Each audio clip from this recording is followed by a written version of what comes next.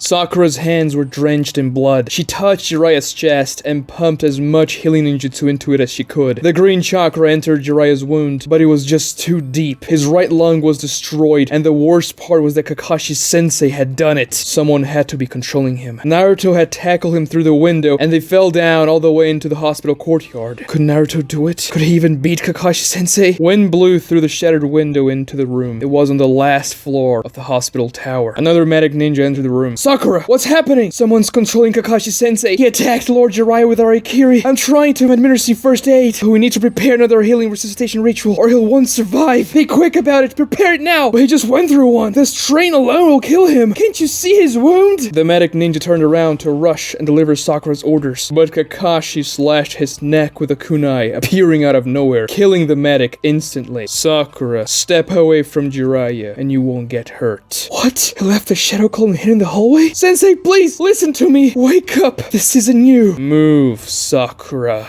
Down below in the hospital courtyard, Kakashi stared at Naruto with his Mangekyo Sharingan activated. He dashed at him, who in turn weaved the Shadow Clone hand sign. Multi-Shadow Clone Jutsu! 1,000 clones formed, covering the entire courtyard and surrounding Kakashi. Naruto formed a wall of clones in front of his original, before Kakashi could hit him. Instead, Kakashi punched through them, destroying a dozen clones with a fluid taijutsu motion. "Sensei, fight back! Don't let them do this to you!" "I already told you I'm not being controlled," Kakashi said, and continued his taijutsu assault, dropping shadow clone after shadow clone. Naruto couldn't touch him with his taijutsu. Even though he had improved a lot, Kakashi's Sharingan prowess and sheer speed were just too much. Not even attacking him from all sides seemed to have any effect. "It doesn't matter how many clones you make. I know all your techniques." Kakashi destroyed even more clones, punching, kicking, elbowing. Naruto tried to pull taijutsu combinations, but Kakashi saw through them and countered with faster and more precise blows, using the clones' own moves against them. Some clones tried to dash up the tower to help Sakura with Pervy Sage and serve as bodyguards, but Kakashi intercepted them with pinpoint water attacks, spitting thin water droplets that destroy the clones, or he even attacked them mid-air. That is why Kakashi was famous worldwide. Naruto never really understood before he had to fight him for real. That's okay, Sensei. I'll get away from him. I won't heal him anymore, Sakura said in the tower above as Kakashi pointed a kunai at her. She stood up, taking her hands off of Jiraiya's bloody chest, and moved back. Kakashi approached the wounded man who laid on the bed that used to be white and it was now drenched red. He raised the kunai. Why, Kakashi? Kakashi said nothing. He swung the kunai down, but a dark, ethereal body manifested itself between Kakashi and Jiraiya, blocking the attack. Kakashi-sensei, you dumbass! Sakura's avatar shouted and grappled Kakashi's arms. The real Sakura dashed from behind and punched Kakashi in the back. He puffed into white smoke and disappeared. It was indeed a shadow clone. Sakura immediately went back to healing Jiraiya. Sakura, there's something wrong, I think. Lord Jiraiya, save your strength. We must trust Naruto will solve this problem. I have to heal you now. You can't die here.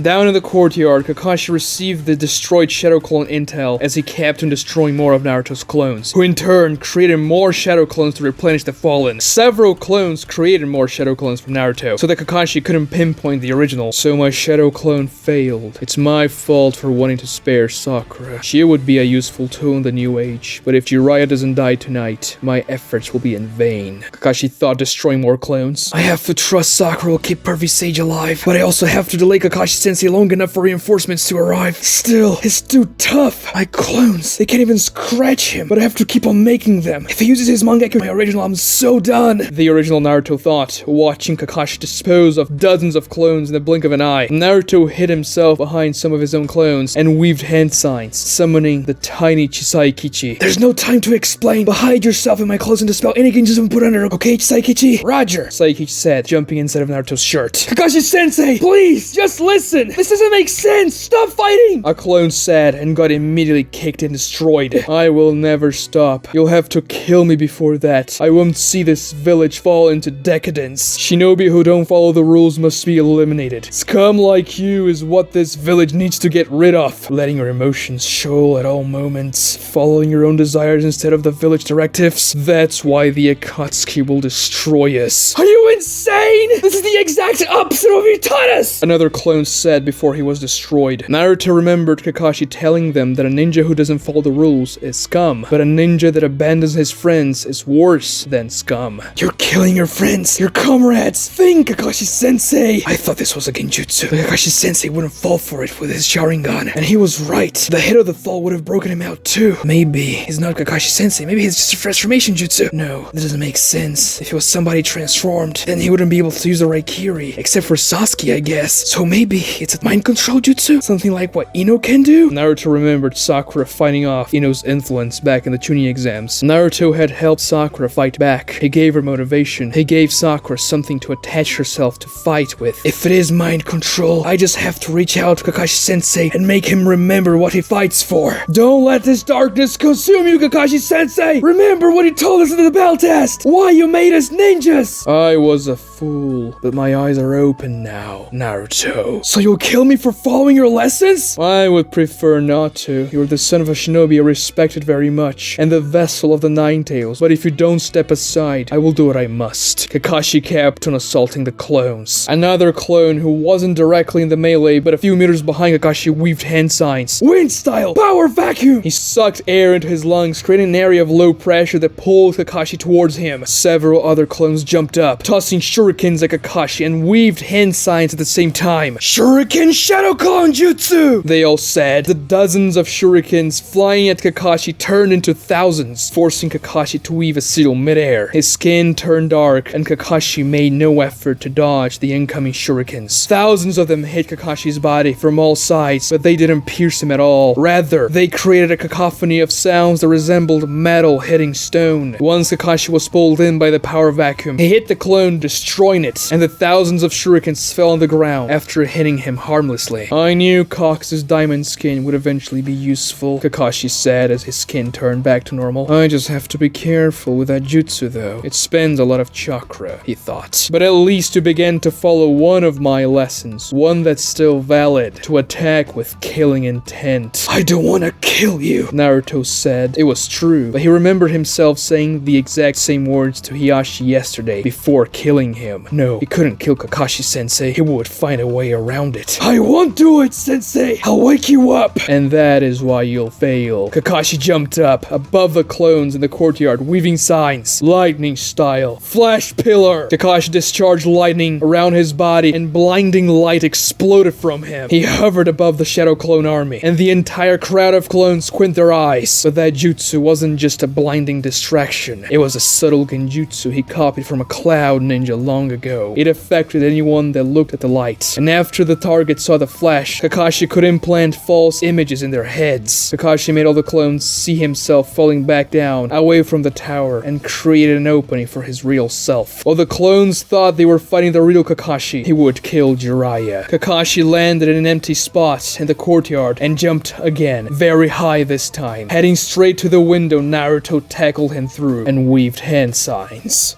Sakura kept on healing Jiraiya. She didn't want to move Jiraiya's position because she didn't know what was happening down below. She could only hear the sounds of battle. Besides, Jiraiya was too hurt to even be moved anywhere. And if she stopped healing anymore, Jiraiya could die. Other medic ninjas had entered the room asking about what was happening, and Sakura requested the ritual to them instead. They took the body of the dead medic away. Luckily for them, it appeared that Kakashi had no more shadow clones implanted into the building. Still, it should be about time for Jonin's and Anbu members to arrive at the scene and assist Naruto into subduing Kakashi-sensei. And from what Sakura could hear, it was only Naruto and his clones doing the fighting. But then, a wave of shock struck Sakura when she saw Kakashi just outside of the shattered window, looking straight at Jiraiya with his red eye. He must have jumped up there, and he held the tiger hand seal. Kakashi was going to explode this room with a fire-style jutsu. Sakura wouldn't be able to block something that large. Even with her inner self manifestation, she couldn't tank hits from all sides. And in the state he was right now, Jiraiya would die if it took any more attacks. Where was Naruto? Did he lose the fight? Kakashi breathed in deeply, readying to shoot fire into them. Sakura wouldn't be able to reach Kakashi-sensei in time in order to counter his jutsu before he released it. It was over. Jiraiya would die, and Sakura probably would as well. Killed by Kakashi. Fire style. Majestic Rasengan! Naruto appeared, landing a Rasengan straight into Kakashi's chest, saving Sakura. Kakashi beamed down in a diagonal line before he could even use his fire-style jutsu, dragged by the Rasengan's chakra vortex, and he hit the courtyard with a chakra explosion as Naruto watched from above. Naruto looked at Sakura and gave her a curt nod through the shattered window and dashed back down. Ash and smoke surrounded a small crater the Rasengan impact created. The clone army was dispelled out of the genjutsu and realized they were fighting against a phantom. But a fireball erupted out of the cloud of ash, bursting towards the tower right where Jiraiya and Sakura were. Naruto weaved hand seals as he landed in the courtyard. Wind style! Wind dragon! He spat a long wind dragon from his mouth, which flew upwards and bit into the fireball, intercepting it midair. The two jutsus exploded, shattering the other windows in the hospital room as Sakura put her body in front of Jiraiya's to absorb the shockwave. The cloud of ash and smoke dissipated, revealing Kakashi, who stood tall in the middle of the small crater. His leaf vest and undergarments were torn in the shape of a large circle in the chest, and his skin was dark, but undamaged. He managed to release Kakuzu's diamond skin a split second before Naruto landed a Rasengan, withstanding the jutsu, suffering only cosmetic damage. Damn it, that jutsu's so annoying! And if Chisaikichi didn't break that genjutsu, Pervy Sage would be dead right now! He only has one charge though. I have to be careful. If I fall for another genjutsu, I'm done! I must admit, I didn't think he would be able to break free of that genjutsu so fast and even manage to sneak up on me. But now I know who's the original, Kakashi said, igniting a Raikiri, and his skin returned to the regular color. The army of shadow clones dashed at Kakashi, disoriented after the genjutsu, but the copy ninja was faster. He reached Naruto and pierced his heart with a lightning blade, but that Naruto disappeared as well. So that one was a shadow clone too. Kakashi re-engaged the army of clones and continued to dispose of them. After Chisaikichi broke the original Naruto from the flash pillar genjutsu, Naruto created another clone that was not affected by it. They ran up the hospital tower wall on the opposite side so that the tower itself would cover them from Kakashi's view, and the original was the one who helped the clone to form the Rasengan's rotation. So the clone was the one who hit Kakashi with the jutsu, while the original Naruto remained at the tower to protect Jiraiya and Sakura just in case. He stood on the rooftop, peeking into the fight below and also at Sakura healing Pervy Sage. He felt his heart drop seeing his master in that state, but he had to focus despite the desperate situation. Sakura, should I take us somewhere else? It's dangerous here, Naruto whispered. She didn't didn't look at Naruto, focusing all her resolve on Jiraiya. We can't move him now. Other medic ninjas are preparing a healing ritual in the main hospital building, but I have to stabilize him before that. And if he moves too much, then he's gonna lose a lot of blood and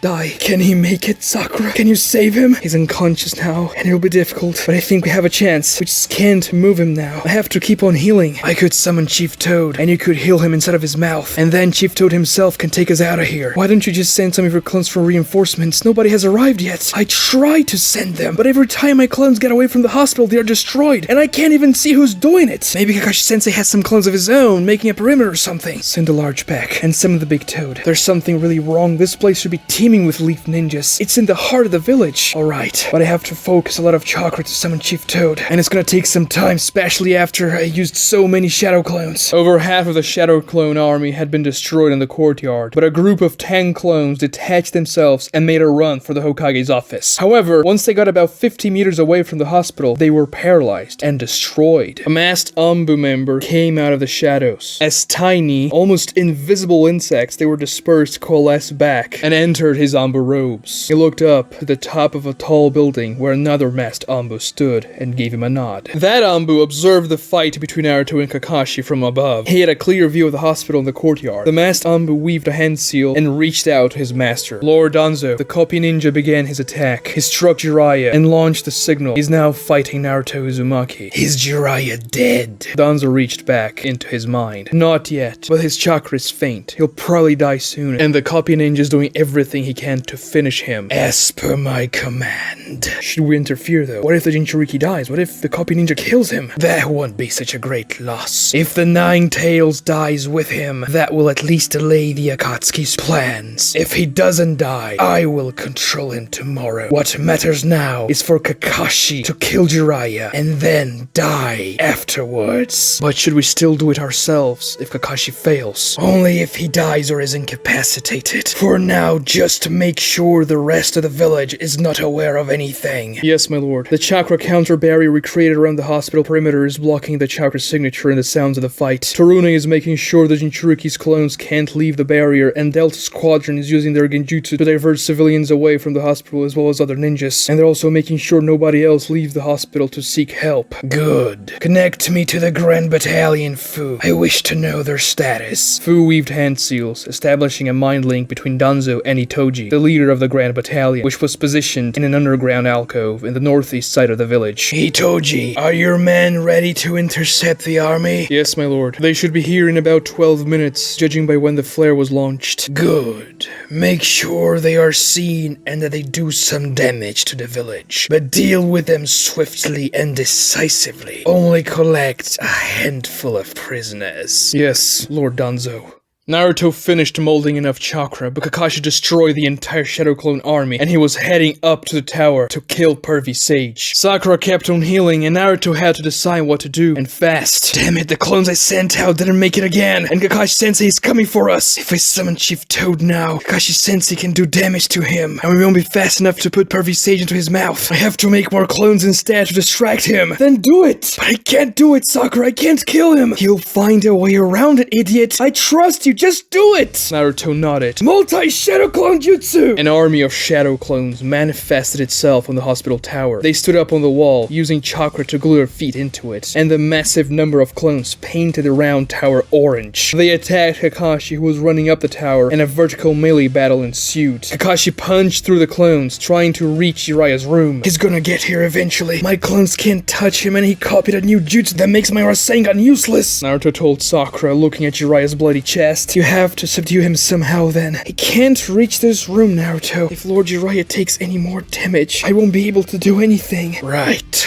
Well, hopefully that jutsu will do enough damage to break the stone skin, but not enough damage to kill him. It's the only choice I have. Naruto said, as two of his clones jumped into the room. Naruto began to form a Rasengan with the help of the two clones. It was white, imbued with wind-style chakra. The bright vortex emitted a powerful, shrill sound that made Sakura shiver. Naruto Naruto received an influx of information from the clones that Kakashi was destroying on the exterior of the tower to make his way to the room. He was getting close. Naruto looked around and realized there were 4 shattered windows in the room, so Kakashi could in theory emerge from any of them, or even cut through a wall if he wanted to. But with the clone intel, he would know where Kakashi would appear from, and then he could prepare his vector of attack. The 2 clones finished preparing the wind style Rasengan and positioned themselves behind the original. They weaved hand signs and waited for Kakashi to appear. With the clones getting destroyed on the outer wall, Naruto predicted the window Kakashi would get to, and before he was even visible, the 2 clones behind Naruto released a powerful gust of wind that propelled him with his Rasengan forward, darting through the air towards that window where Kakashi would eventually be. When Kakashi appeared, Naruto was already at him, thrusting the Rasengan forward. Rasengan! Kakashi's Mangekyo flickered to the white sphere of chakra. Kamui! As Naruto was about to land the Rasengan, a swirling distortion in space with a dark center formed within the vortex and siphoned it out of existence. Naruto's wind-style Rasengan disappeared, but he still had his momentum created by the gust of wind, which he used to once again tackle Kakashi off the tower. For the second time, they plummeted together, but now, because of Naruto's speed, they fell in a much more horizontal descent. Before they hit the ground, Kakashi swirled his body backwards and kicked Naruto with both feet midair at the opposite direction of the hospital tower. Naruto landed far away from the hospital, hitting the ground and rolling for a dozen meters while Kakashi landed on his feet, sliding to slow himself down. He was much closer to the tower than Naruto. I spent much more chakra than I thought I would have to. I must finish this fight now, Kakashi thought, creating a shadow clone. Both the original and the shadow clone ignited Araikiri and charged at the incoming army of shadow clones that jumped off the tower. They clashed, and the 2 Kakashis were lightning blurs that cut through the army as lightning itself cut through the sky, destroying rows upon rows of shadow clones with a lightning discharge. The original Naruto stood up and ran towards Kakashi, but he wouldn't be fast enough. Some of Naruto's clones remained on top of the tower, near Jiraiya's room, to protect him and Sakura, but Kakashi ignored that section of the tower. Instead, both himself and the clone coordinated the run and aligned themselves, each at an opposite side of the round tower. Lightning cable! A string of lightning connected the 2 Raikiris, cutting clones in half until Kakashi reached the base of the tower. His jutsu sliced through the concrete, which offered no resistance at all, and they cut through the entire extension of the tower base. The floor beneath Sakura tilted as the tower began to slide off the section where Kakashi cut, plummeting down slowly but absolutely. Sakura, jump! The clones that were still in the tower shouted, getting into the room through the broken windows and dispersed through the falling tower hallways. Sakura grabbed Jiraiya's unconscious body and she jumped with him out of the room through one of the shattered windows. The original Naruto saw Sakura exiting the falling tower and jumped inside of it. Himself and his clones rushed into the hospital rooms in the tower to take patients out before it collapsed completely. He had to save these people. Sakura landed far from the tower, carrying Jiraiya, in time to see several Naruto shadow clones breaking the fallen tower walls with Rasengans and emerging from it, carrying hospital patients a split second before the long building hit the hospital courtyard with a thunderous impact. The whole tower shattered, lifting up dust and debris. Kakashi emerged from the underground right at the place where Sakura laid Jiraiya down. She managed to pull him out of there before Kakashi slashed at him with his kunai, but a shadow clone of Kakashi emerged from behind Sakura and stabbed her left thigh deeply. The kunai pierced her muscle and she felt a sharp pain. Sakura punched back, destroying that clone, but she dropped Jiraiya, who rolled away from her. She couldn't move fast enough towards him because of her leg. The real Kakashi tossed a kunai with a paper bomb attached to it towards Jiraiya's fallen body. Sakura then weaved seals and manifested her inner self in front of Jiraiya, intercepting the kunai. She then moved the avatar towards Kakashi, exploding the paper bomb away from Jiraiya. But Kakashi circumvented the avatar using his speed and dashed at the fallen Sannin. The original Naruto saw that from afar. He laid down a wounded patient he saved from the crashing tower and dashed towards the fight, leaving the tower debris behind. Sakura healed her thigh enough so that she could move better and intercepted Kakashi before he hit Jiraiya, but Kakashi swung at her. Sakura took a deep kunai slash to her chest instead of Jiraiya, which splashed a thick string of blood on the ground. The avatar grabbed Kakashi from behind and dragged him away as Sakura fell down next to Jiraiya, spitting blood. That kunai, it was poisoned. It's paralyzing me. I can't go unconscious or my inner self will vanish. I have to immobilize Kakashi with it. Sakura's avatar kept on dragging Kakashi away, holding his hand so that he couldn't weave hand signs. But Kakashi didn't have to weave them. Instead, he looked at Jiraiya's head with his Mangekyo Sharingan. The swirling spatial distortions began to form around it. The dark spots centered in the middle of Jiraiya's forehead. No! Naruto screamed. He ran towards Kakashi as fast as he could, but he was too far. He wouldn't have time. A memory flash crossed Naruto's mind. He remembered what that very jutsu did to that Akatsuki member who used explosions. It severed his arm. Kakashi had missed a shot. He aimed for the head, but couldn't snipe it because the target was moving and made it difficult to aim. Besides, Kakashi was just using the jutsu for the first time. He had more experience now, and Jiraiya was standing completely still. Naruto weaved hand signs. That jutsu wasn't finished, but it was his only option to stop the Mangekyo Sharingan, the sealing jutsu he had been training. He prepared it. Yellow chakra formed a swirling glyph on his palm, and he pointed it at Kakashi, but the glyphs flashed and popped out of existence. The jutsu didn't complete itself. Naruto couldn't form all the sealing glyphs. He needed more training, and now Jiraiya would die. But another memory flashed in his mind. A memory when he was training with Pervy Sage, away from the village, and he had arrived late to train Naruto in a morning training session. You're late, Pervy Sage. You told me to be here 3 hours ago. I swear, I bet Kakashi-sensei learned it from you. Oh, don't compare my tardiness with Kakashi's. What, are you telling me you have a good reason to be late? Nope, not at all. I was at a pleasure house. I knew it! All you idiots, you just do whatever you want! You're wrong, Naruto. Kakashi has a good reason to be late. Huh? If you don't know the reason, it's probably because he doesn't want you to. But I'll tell you if you promise me not to tell anybody else.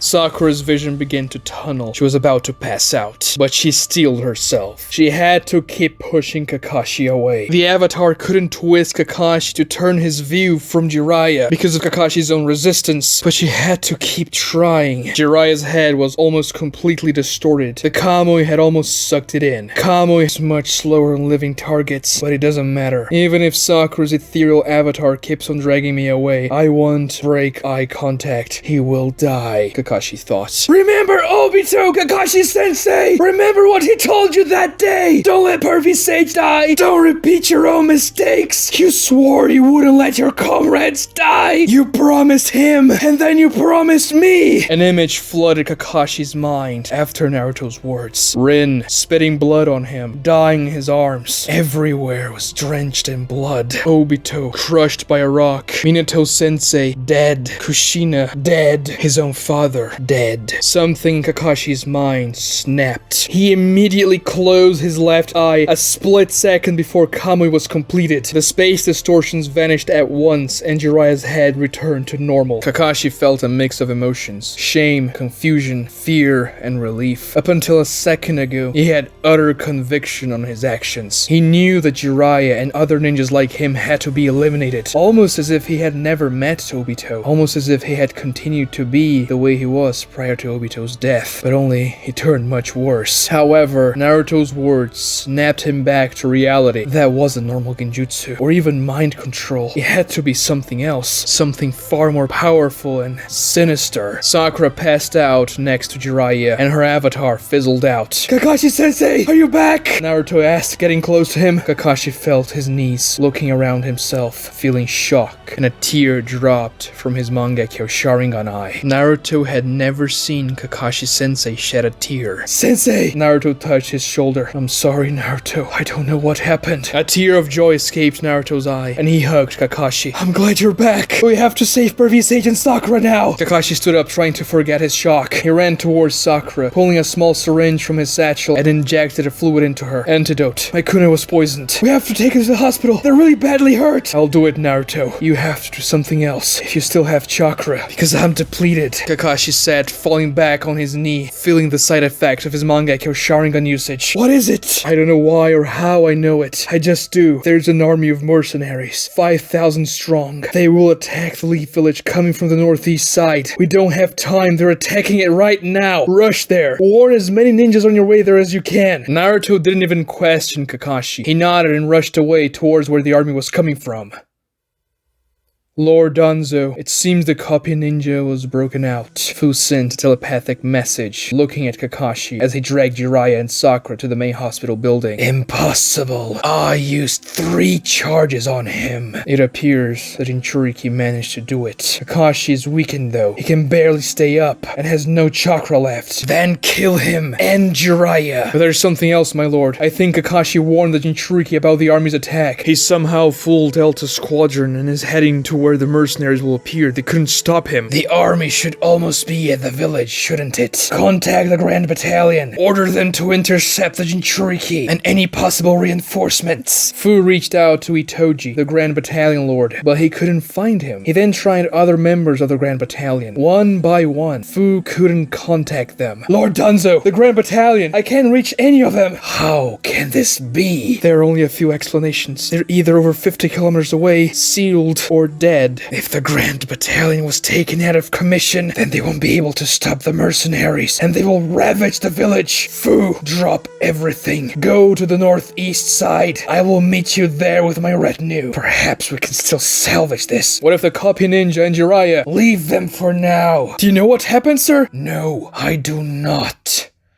6 minutes earlier, Battalion Lord Itoji waited with his 30 men to spring their trap on the invading army of mercenaries. Thin rays of the full moon hit their root ambu masks as they passed the small gaps on the ceiling above. The underground alcove they were in was in the middle of a block of houses, an unsuspected spot for ninjas to be hiding on. And Itoji was impressed with Lord Danzo's plan, baiting the Hokage into leaving the village for an extended period of time so that she wouldn't be present to interfere, then forcing the copy ninja to assassinate Jiraiya and get himself killed or captured in the process, eliminating the 2 most dangerous leaf ninjas and natural successors to the current Hokage, all the while orchestrating a mock invasion, leading the invading army into thinking Kakashi was commanding them to take over the village while he assassinated Jiraiya. This would incriminate Kakashi and take the blame away from the root. The people from the Leaf Village, as well as the feudal lord, will believe Kakashi was behind the coup attempt, and when we, the Root Ambu, take care of the invading army threat, Lord Danzo will have legitimacy to take over the village as the new Hokage. When the previous regime failed, he will emerge as the savior of this village, and the old legacy of the Will of Fire will rot and die, having a direct pupil of the 4th Hokage attempting a coup, and the 5th Hokage being too far away, distracted by her drinking to stop it. We will then assassinate the 5th Hokage on her trip back from the Land of Crystals and make it seem it was the Akatsuki's doing, leaving no loose ends. And to top it all off, the mercenary army is composed of the majority of wanted criminals and crooks from the Land of Fire, which will all die tonight, cleansing our land of disorder and degeneracy. A flawless, elegant plan which Lord Danzo had been orchestrating ever since the Jinchuriki returned to the village in order to protect the village itself, the Land of Fire, and the world from the Akatsuki threat, and also from the foolish ideology of the Will of Fire. Danzo was the only man capable of halting the destruction of their civilization. A loud crack came from the hideout door entrance, which was located on the wall 5 meters above the ground level. You had to jump in order to get down. There was no ladder or stairs. This alcove was designed to hide shinobi in. But that door was cracked open. Nobody was supposed to do that. Did someone track them here? The only ones who were supposed to know about their location were Root Ambu members. An Ambu member appeared on the door above. The full moon engulfed him as he overlooked the Root Battalion. Even though he had his mask on, Itoji could tell he wasn't nervous at all. And that mask, it wasn't from the Root Ambu. It was a regular Ambu. Damn it, we're compromised. The lone Ambu jumped down, closing the door behind him, and dropped to the ground where the battalion stood. Brave of you to come here alone, Itoji said. Finding rats can be rather difficult, but once you do, disposing of them is simply a matter of choosing the method of extermination. We have no time to entertain you. The Ambu beheaded Itoji with a kunai. His speed was ludicrous. The slash sprayed blood on the Root Ambu members close to Itoji. I intended on asking you of Danzo's whereabouts, but rats always flock to the corpses of their own kin, not for a sense of closure, but sustenance, the Ambu said with a nearly calm voice.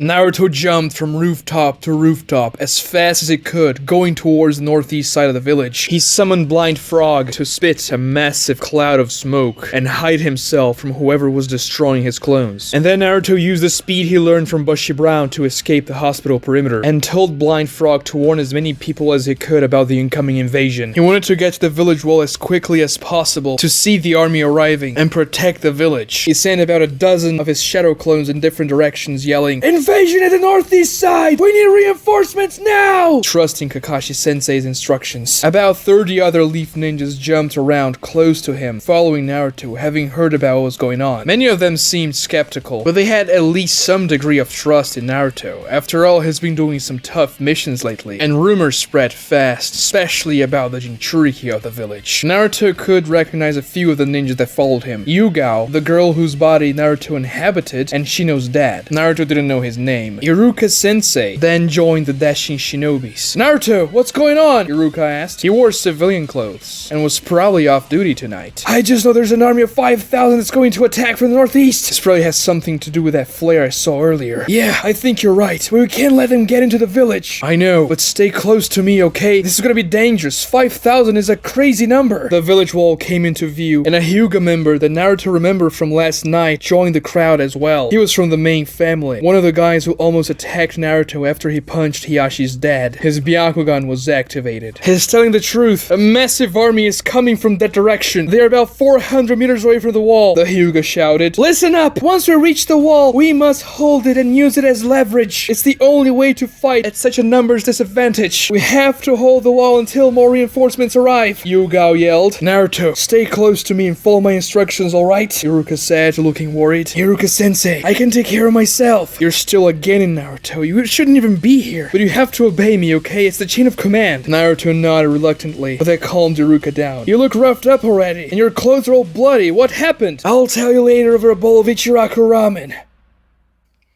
Fu, Tarune, and Delta Squadron, which was composed of 4 genjutsu specialists, met with Danzo and 3 other Root members that were serving as his bodyguards. They were also jumping on the Leaf Village rooftops, going towards the northeast side, but were about 200 meters away from Naruto and the rest of the party. "My lord, I can sense more ninjas flocking to this location. The mercenary army won't do as much damage with so many ninjas fighting it back, especially when they don't have the element of surprise. Many of them aren't even shinobi. They need only do enough damage in order for myself to take control. We still have the corrosion seal imprinted on them all. We can take care of them and be seen as the heroes of this village. Delta Squadron, use your genjutsu to stop reinforcements from arriving at the scene. The more mercenaries we slay ourselves, the better for our cause. The better for this village." "What about the Grand Battalion?" "We'll see about them later."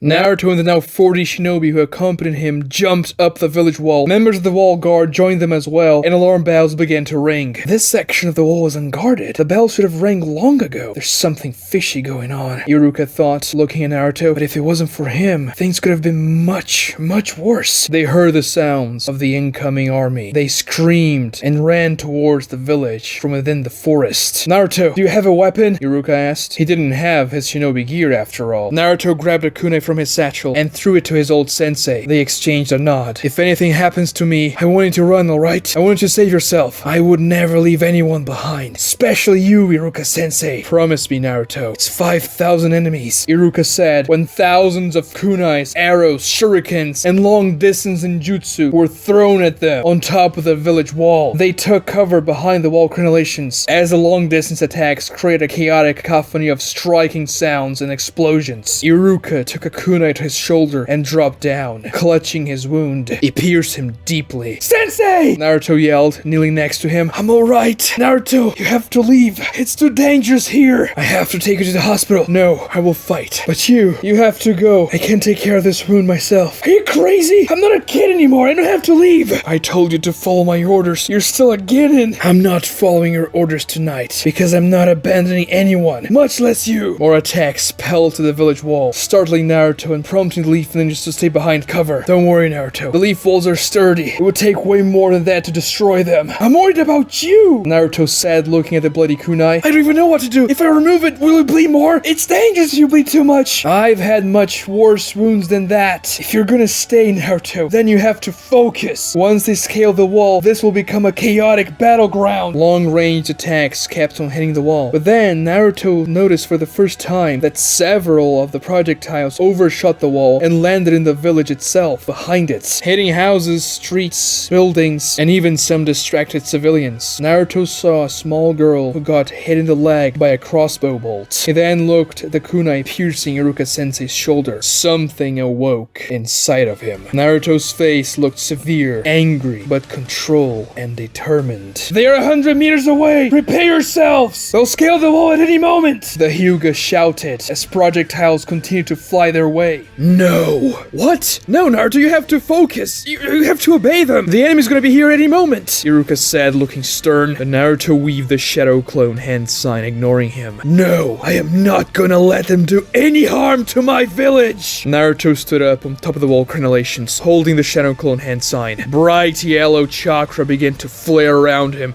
as he focused everything he got into the next jutsu. Are you insane? I command you to come down right now! They're all gonna aim for you! That's the idea. Naruto jumped towards the army and time crystallized as he was in the air. The chakra oozing from him made it seem like he was a beacon of light flying towards an entire army. His chakra aura was so dense that it blocked kunais and shurikens that were flung at him midair, and Naruto stared at the enemy, looking more determined than ever. Yoroi, the mercenary leader, looked at Naruto all by himself, falling down at the army, and smirked. Huh? Just one? This is gonna be easy. Multi-Shadow Clone Jutsu! A massive explosion of white smoke erupted all around Naruto, and an army of shadow clones manifested itself, rivaling the size of the enemy mercenary army. The Leaf Ninjas on top of the wall looked down in awe as an orange tsunami of shadow clones crashed down upon the enemy army. Naruto's army overpowered the enemy front lines. The clones made quick work of the mercenaries, being vastly superior in taijutsu. The orange mass overwhelmed the enemy and advanced upon them relentlessly. The clones were faster, stronger, more skilled, and fought with much more coordination than the mercenaries. They were mowed down, but Naruto tried to avoid lethal strikes. He mostly opted to use raw taijutsu to knock them out. That shouldn't be possible. The theoretical limit for the Shadow Clone Jutsu is 2,000 copies, and that's already an absurd theoretical extrapolation, Iruka said with bulged out eyes. He more than doubled that. I estimate around 5,000 shadow clones, the Hyuga said, with his Byakugan still activated, looking intently at the clashing armies. Is he using the Ninetales' chakra? No, I can only see his own chakra. Iruka chuckled, and tears began to stream down his cheeks. He beamed, looking at Minato's face in the Leaf Village Mount. Lord Fourth, are you watching? That's your son over there. That's my student.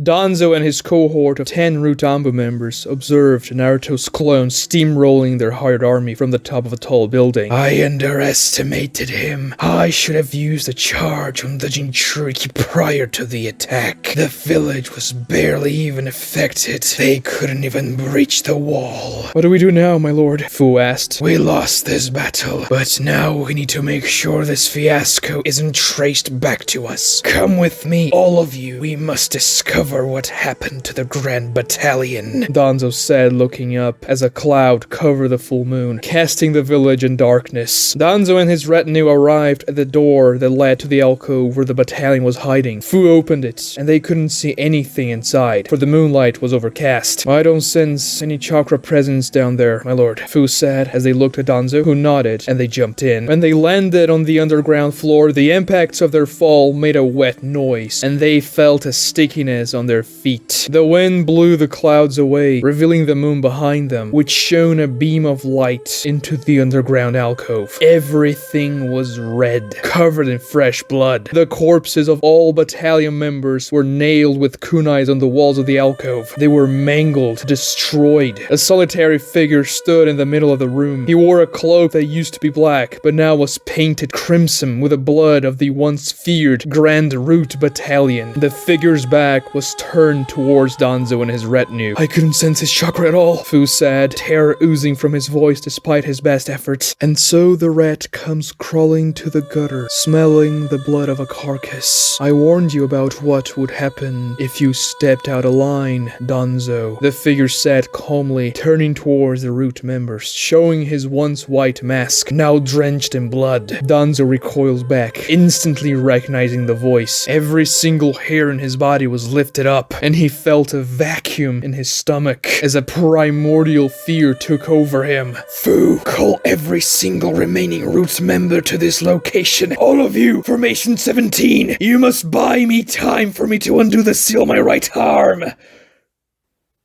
It took less than 5 minutes for Naruto to defeat the entire mercenary army. He even sent a section of his shadow clones further into the forest to create a perimeter and capture mercenaries that try to escape. Naruto's clone army now used rope and other implements he found on the mercenaries themselves and that other leaf ninjas were bringing to him to restrain the bandits. It wasn't a very difficult task. Most of them were knocked out anyway. Other ninjas came to help as well, but they were all shocked and impressed with Naruto's display of power. Good job, Naruto Uzumaki, Yugao told him. Naruto, you did a great job, Iruka said with a kunai still sticking from his shoulder. How are you doing here? Iruka-sensei, you have to go to the hospital now! One of the clones forcibly grabbed Iruka and jumped away, going to the hospital. Wait! I can walk by myself! No, be quiet now! I wonder who's behind all this, Shino's dad said. Hibiki and Inoichi will have a field day with these many people to interrogate. Yugao said, looking at the fallen mercenaries. Where should we even take them? One of Naruto's clones asked, bewildered. We should wait for Shizune's orders. She's Lady Tsunade's advisor after all. Right. Naruto's clones captain restraining the mercenaries. Danzo knelt on the bloody ground of the alcove. He was clipping his metal arm seals back in place. Fu was lying on the ground, breathing heavily. His mask was broken, exposing a wounded face. I cannot believe it took all that to take down a measly shadow clone. Rejoice, it was a measly shadow clone. Otherwise, we would all be dead. Nashi didn't make it either. The three of us are the only survivors, Torune said after checking the pulse of a dead Rutambu member. A shadow clone took down almost 40 of us. That's over half of the Rutambu forces. This day extracts a heavy toll. We must retreat deeper into the shadows. I will have to leave the village and go to exile for the time being. For if I die, the root ideals die with me. And if he returns in person, we won't be so lucky. Fu, you will take my place until I return. I will trust you to conduct the root matters adequately and to make sure we are not linked to this catastrophe. Distance ourselves from tonight's incident. Fu used the transformation jutsu, assuming the form of his lord. If he returns in person, I'm ready to make the ultimate sacrifice, my lord. I know you are. Clean this place before you leave, Danzo said, weaving hand seals. Fu recognized those. It would activate the corrosion seal the root had imprinted on the mercenary army. They did it through the supplies they provided to the mercenaries. The food was infused with a powerful chakra corrosion seal that remained dormant in the body for 72 hours until activated. That way they could dispose of the army whenever they pleased. It was lethal against most people. You needed an above average chakra pull to survive the jutsu. That's why they made sure to recruit either mildly powerful ninjas or mercenaries with no ninjutsu prowess. It was also easier to manipulate weaker people like them. Ninja art, hidden seal release, corrosive decay. Danzo emitted his chakra towards the bandit army. Once Naruto finished tying up all the fallen mercenaries, he realized he was exhausted. He released the Shadow Clone Jutsu and waited for any further instructions as more and more leaf ninjas flocked to the scene. Naruto could hear them buzzing about what he himself had just done, defeating the entire army by himself. An explosion of screams erupted from the tied bandits. They wreathed in agony as their skin turned gray and their muscles deflated. A few seconds later, the screams ceased as abruptly as they began, casting an eerie silence to that patch of the forest just outside of the Leaf Village. All 5,000 of them were dead. Bodily corrosion jutsu, Shino's dad said. I didn't do that! Naruto said, horrified. Of course not. This jutsu was probably imprinted on them before they even attacked. Someone wants to make sure we don't get any intel from them. Naruto looked at the sea of corpses and had to force himself not to retch. It was terrifying, evil, but there was nothing he could have done about that. He couldn't have saved them. Besides, they chose to attack the village. village, and he had no idea about that corrosion jutsu. Pervy sage, Naruto remembered. Sakura and him were at the hospital, gravely wounded. Naruto could only hope Shizune and the other medics will be able to save them. 3 days have passed since Naruto fought Kakashi under some sort of mind control and foiled the attack of a mercenary army to the Leaf Village. Jiraiya miraculously survived a second Chidori impalement. Shizune used their healing resuscitation ritual for the second time that week and managed to mend a gaping hole in his lung. Sakura also recovered from the fight against Kakashi after a few days in the hospital. If it wasn't for her healing Jiraiya right away after Kakashi attacked him, he would have died as well. No one knew exactly what happened that night or who was behind the attack. Naruto heard many different theories as to why Kakashi went crazy and an army of rogue bandits tried to invade the village. But Naruto suspected Danzo was behind everything. There was absolutely no proof to that claim. It was just a gut feeling, but a powerful one. He knew the Anbu was investigating the incident, but the entire army of mercenaries died, inflicted with some terrible corrosion jutsu that nobody could recognize. So the only real suspect they had was Kakashi. He was imprisoned, and Ibiki and Inoichi were interrogating him and searching every nook and cranny of his mind. Naruto had some weird intel about the Anbu who warned him about the attack the night before it happened. He shared that information with Ibiki and Inoichi so they could conduct a better investigation. But when Inoichi tried to look into Naruto's mind and see what Naruto saw that night, when the Anbu approached him, his memories were scrambled and incoherent. Naruto remembered them just fine, but Inoichi couldn't gaze into them. Everything about it was strange. Inoichi said only an extremely powerful ninja would be able to scramble Naruto's memories for outside investigators in such a potent way he wouldn't be able to reverse it, but still allow Naruto to remember what he saw. This was unfortunate. Naruto had a terrible memory, so he could only remember the Anbu mask was white and that he had a male, calm voice, which doesn't say a whole lot. And maybe he was even using a transformation jutsu to make him completely impossible to discern. So Inoichi and Ibiki had no luck identifying that particular Anbu among the entire contingent of the Anbu Corps. Still, it was thanks to that mysterious Anbu that Naruto didn't train the day of the attack, and so he had enough chakra to fight Kakashi and the mercenary army, meaning that the Anbu was the reason why the damage wasn't as extensive as it could have been. Only one person died in the attack, a medic ninja that a Kakashi shadow clone killed after Naruto tackled the original through the hospital tower window. He felt bad about it, and again, he could never have anticipated Kakashi would try to kill Pervy Sage and attack them out of nowhere. Luckily, he was able to rescue all the patients from the tower as it fell, and the projectiles that the army launched into the village didn't kill anyone. However, over a dozen people, civilians and ninjas, were wounded. The story of what Naruto did that night spread like wildfire. People were talking about how the son of the 4th Hokage took on the legendary copy ninja, as well as 5,000 men by himself, not letting a single enemy set foot in the Leaf Village, while his chakra beamed bright yellow, just like the yellow Flash.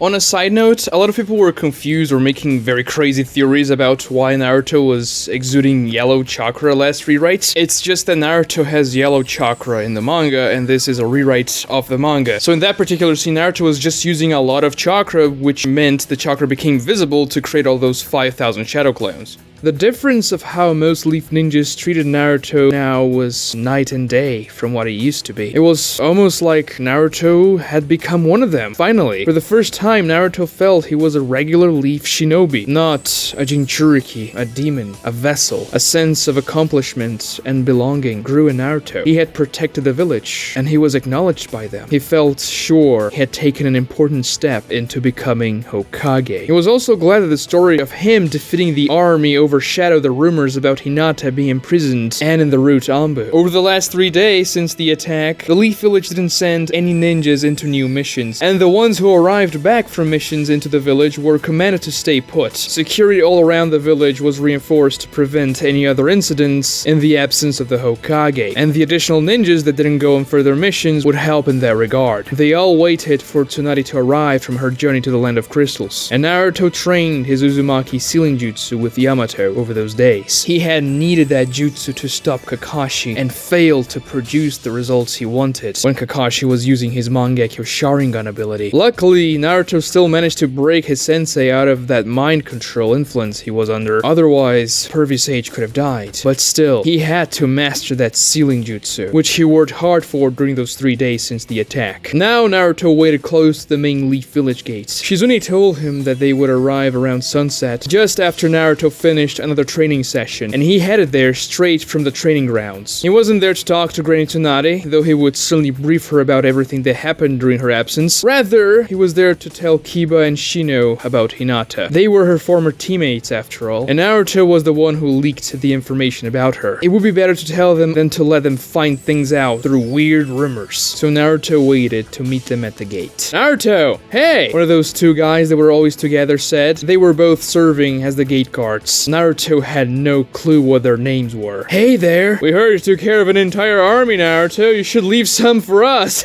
The other guy said. I mean, I was just... We're joking, Naruto. What you did was crazy. Cool as hell, but crazy. Karma told us everything about it. Karma? Who's Karma? Karma Hyuga. I thought he was with you when he took down the army. He told us what happened. Naruto remembered the Hyuga who joined them when he was heading towards the army. The Hyuga who had almost fought Naruto for punching Hiyashi's dad the night of the Takeshijo. Oh, right, yeah. I'm just really glad I could help. The two guys nodded and continued their duty as guards. Half an hour passed, and Naruto finally heard shouts from the scouts on top of the wall. Lady Tsunade and her party have arrived! Once Tsunade, Shino, Kiba, and Anko stepped into the village, a small ambush squadron surrounded them, and they began to brief Tsunade about the village's situation. She had received communications about the state of the village on their way back, but now she was getting an update and a more detailed report about what happened. Once the ambush squadron dispersed, Naruto rushed to the Hokage's party. Tsunade saw him coming and smiled. Naruto, I'll get your full report tomorrow. Now I have to take a look at Jiraiya. I heard he's out of danger, but I want to make sure he'll be fully recovered soon. Yeah, sure, Granny Tsunade, but I'm here to talk to Kiba and Shino, actually. Tsunade nodded. She and Uncle laughed, leaving Naruto with the two. Naruto, I heard that you took on a whole army. That's just crazy. Holding off Kakashi is far more impressive than that. But what did you want to tell us, Naruto? We also had something to tell you, but Lady Tsunade, she told us not to. She wants to tell you on her own. Got it. I guess she'll tell me tomorrow then. But what I have to tell you is not good. Not good at all. Naruto then told them everything he knew about Hinata and her relationship with Danzo and the Root Anbu. Everything that happened in the Land of Whirlpools, as well as how she answered Naruto's questions when he infiltrated the Leaf Prison. Kiba got outraged. He tried to interrupt Naruto several times, but Naruto shut him up and continued to tell the story. Shino remained silent the entire time. He was so stiff that his body resembled a statue. When Naruto finished telling them about the Takeshijo and how he revealed the secret to the entire Hyuga clan, Kiba snapped. This can't be true! Hinata would never! She's being controlled or something! I thought that too, but they did all types of tests on her. Danzo, that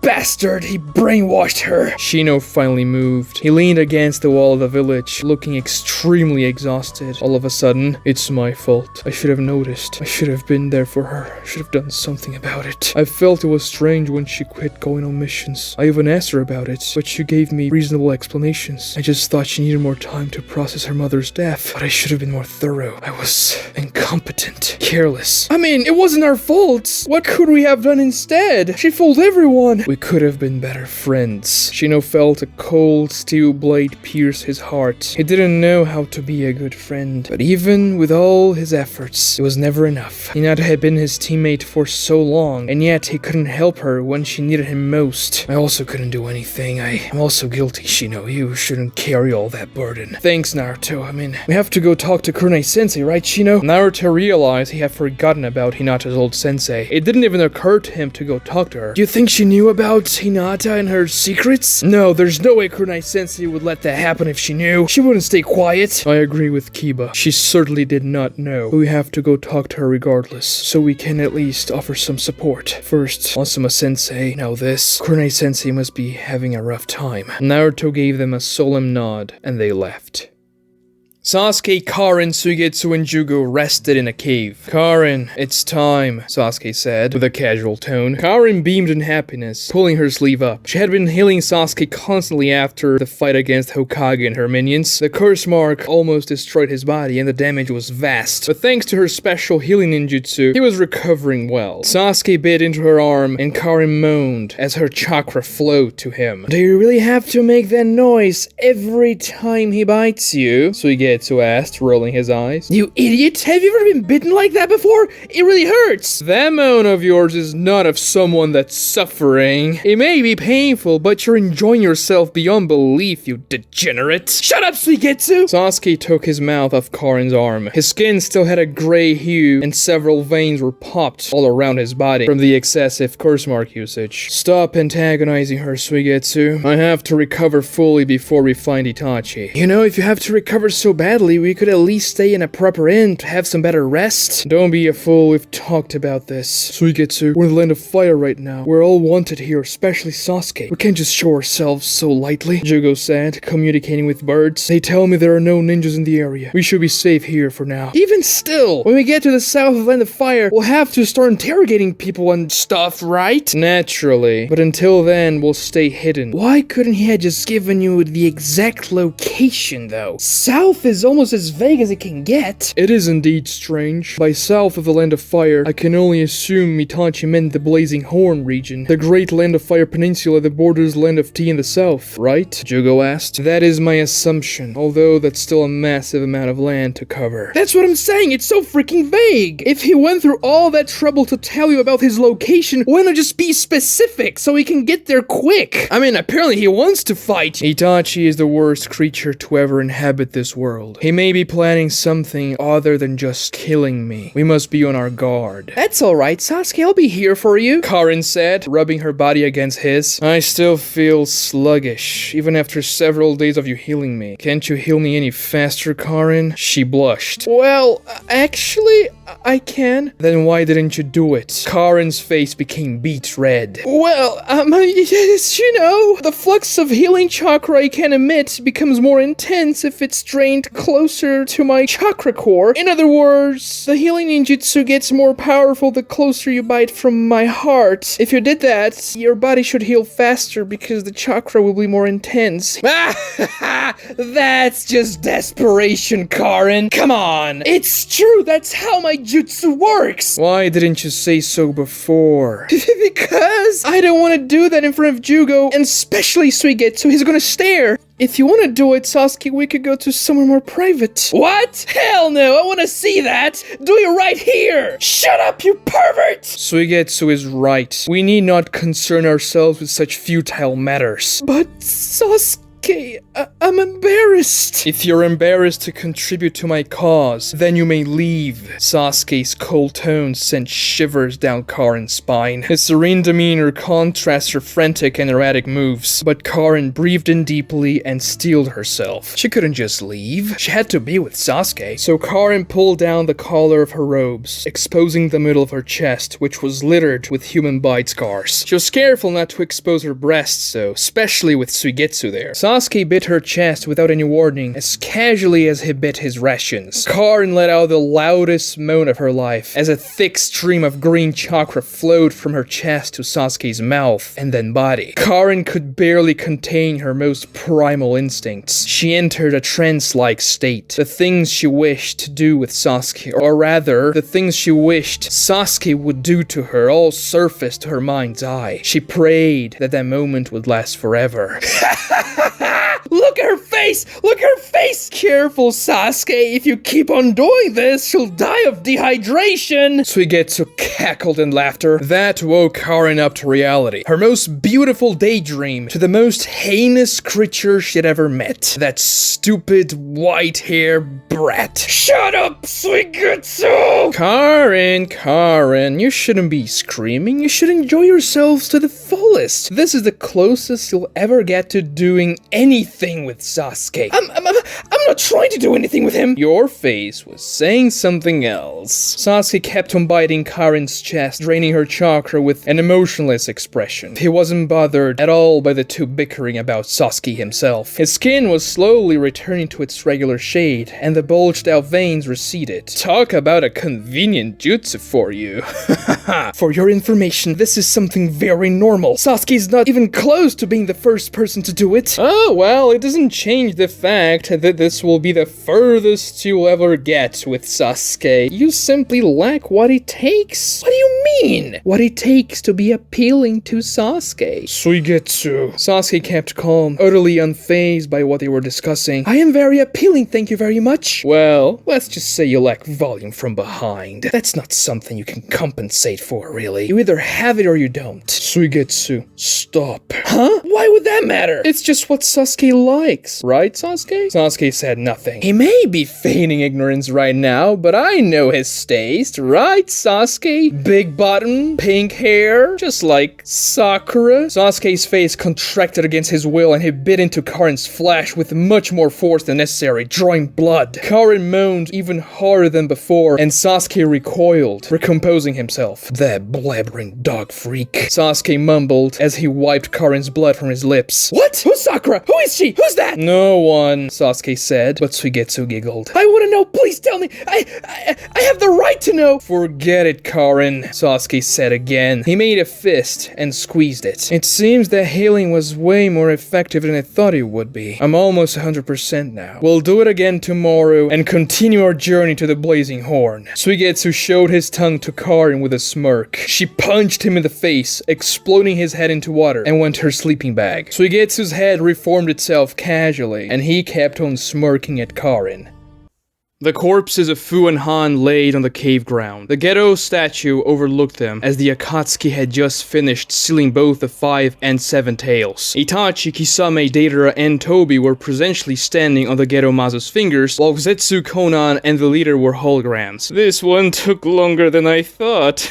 It cannot be avoided. With Kakuzu, Sasori, and Hidan dead, it will take longer now, especially when sealing 2 beasts at the same time. What now? Should I go after the 9 or the 8 tails? Deidara asked. The 8 tails is much too sheltered by the Cloud Village, and the 9 tails must be the final tail beast sealed. Besides, that's Itachi's Jinchuriki. The 8 tails belong to Sasori, but he is no longer here. Ooh, I guess that'll be my tail beast then, because I replaced Mr. Sasori, right?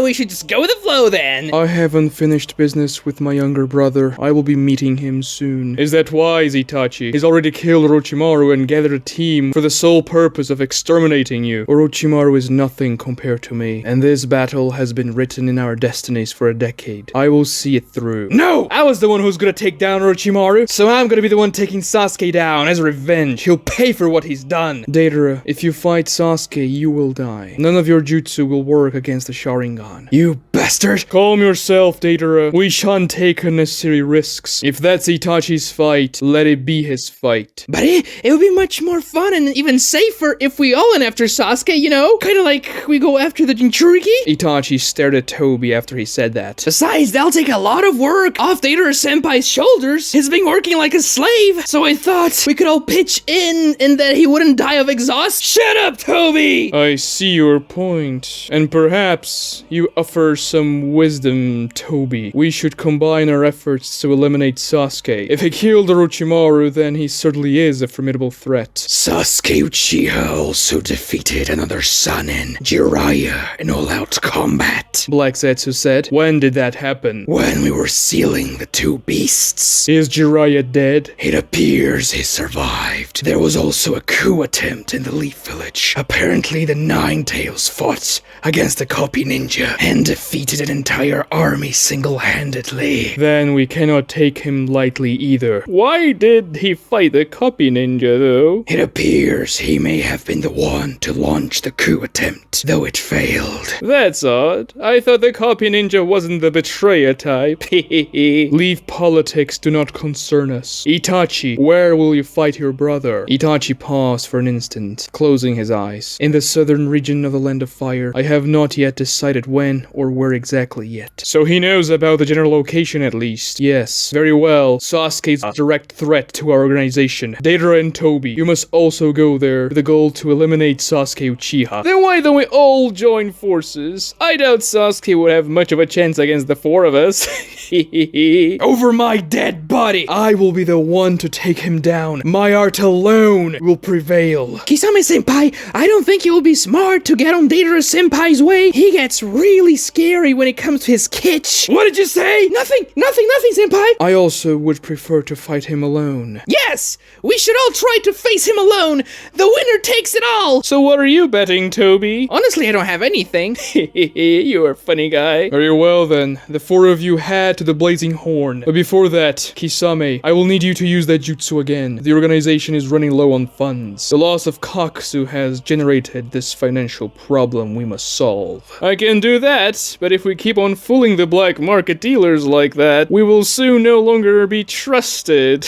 Not to worry, we will soon have collected all tail beasts, and then we shall no longer require their money. Leave the payment at one of the gathering spots. Zetsu will collect it once you're done with the exchange. Understood. You're dismissed, the leader said, as his hologram faded with Zetsu's and Konan's, and the Geto Mazo puffed away in white smoke. Itachi, Kisame, Toby, and Deidara left the cave, emerging onto the unsurprising rainy weather of the Land of Rain. Kisame used his Samehara as a makeshift umbrella, hoisting it above his and Itachi's heads. Deidara then created a large clay bird. Well, Itachi, I'll get going. I have a younger brother to kill. Huh? He said, jumping on top of the large bird. I will not remember you. You shall swallow those clever words of yours. I will claim him before you. My art has surpassed the Sharingan. Suit yourself. Come on, Toby, hop on! Before Toby jumped on the bird, Itachi's eyes met his gaze. For a moment, the only sound they could hear was the rain. But eventually Toby stumbled on top of the bird, and Deidara took off, disappearing in the horizon. We must get going too, Itachi. We have a fun stop to make before the Blazing Horn. Itachi leaned against a tree, panting. What is it? You never seemed that tired after a Biju sealing. Unlike you, Kisame, I do not possess nigh infinite chakra reserves. Were you hiding your tiredness from the others, then? Something like that. I am honored you trust me enough to show me your vulnerable side, Itachi. We should take a little rest, then. No, I can continue. We must make it to the Blazing Horn sooner rather than later.